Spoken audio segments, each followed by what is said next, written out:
யோகி பாபு அவர்கள் ரீசெண்டாக ஜெயிலர் 2 பற்றி சில விஷயங்கள் பேசியிருக்காரு. ஸோ அது இப்போ ட்விட்டரில் எல்லாருமே பார்த்து இப்போது நிறைய விஷயங்கள் பேசிகிட்டு இருக்கிறது நம்மளால் பார்க்க முடியுது. அதை பற்றி தான் பேச போகிறோம். லைக் பண்ணி, ஷேர் பண்ணி, சப்ஸ்கிரைப் பண்ணி சப்போர்ட் பண்ணுங்கள். சூப்பர் ஸ்டார் அவர்களுடைய ஜெயிலர் படத்துடைய தீவிரமான சூப்பரான ஒரு வெற்றிக்கு பிறகு இப்போ ஜெயிலர் 2 கண்டிப்பாக வருது அப்படிங்கிறத பலருமே கன்ஃபார்ம் பண்ணிட்டாங்க. ஸோ அதில் இப்போ நம்மளுடைய யோகி பாபு அவர்களுமே ஒருத்தராக கன்ஃபார்ம் பண்ணியிருக்காரு ஜெயிலர் 2 அப்படிங்கிறது நிச்சயம் அப்படிங்கிறத.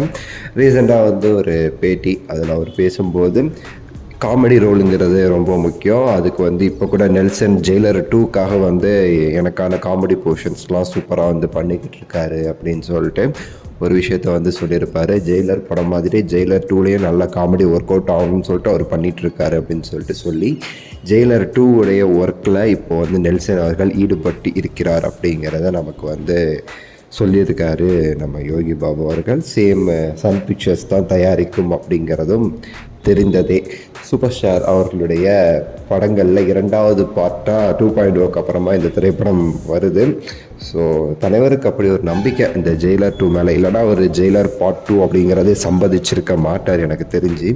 ஸோ அவருக்கு ஏதோ ஒரு நம்பிக்கை இருக்குது போல், கண்டிப்பாக இந்த பார்ட் 2 நல்லா வரும் அப்படின்னு சொல்லிட்டு என்ன நினச்சாரோ. மேபி நெல்சன் கிட்ட நீங்கள் கதையை டெவலப் பண்ணுங்கள், நம்ம பார்க்கலாம் அப்படின்னு சொல்லியிருப்பாரா, இல்லை கண்டிப்பாக நடக்க போகுதா அப்படிங்கிறது ஒரு டவுட்டாகவே தான் இருக்குது.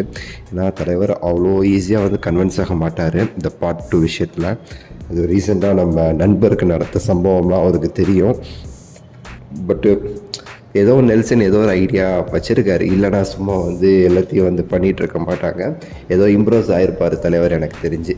ஸோ நானுமே சரி ரொம்ப வெயிட் பண்ணுறேன். அந்த ஜெயிலருடைய நாட்கள் அதெல்லாம் மறக்க முடியாத நாட்கள். காவாலா சாங், ஹுக்கும் சாங், ட்ரெய்லரு, அது இது மறக்க முடியாத நாட்கள், ஆடியோ லான்ச்சு.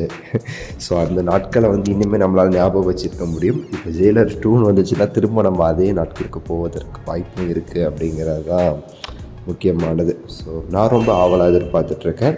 பட் லோகேஷ் படத்துக்கு அப்புறம் ஜெயிலர் 2 வரும் அப்படின்னு சொல்லிட்டு ஒரு நம்பிக்கை. பார்க்கலாம். உங்களோட கருத்து சொல்லுங்கள். லைக் பண்ணுங்கள், ஷேர் பண்ணுங்கள், சப்ஸ்கிரைப் பண்ணுங்கள். அடுத்த வீடியோவில் சந்திக்கின்றேன். நன்றி, வணக்கம், மகிழ்ச்சி.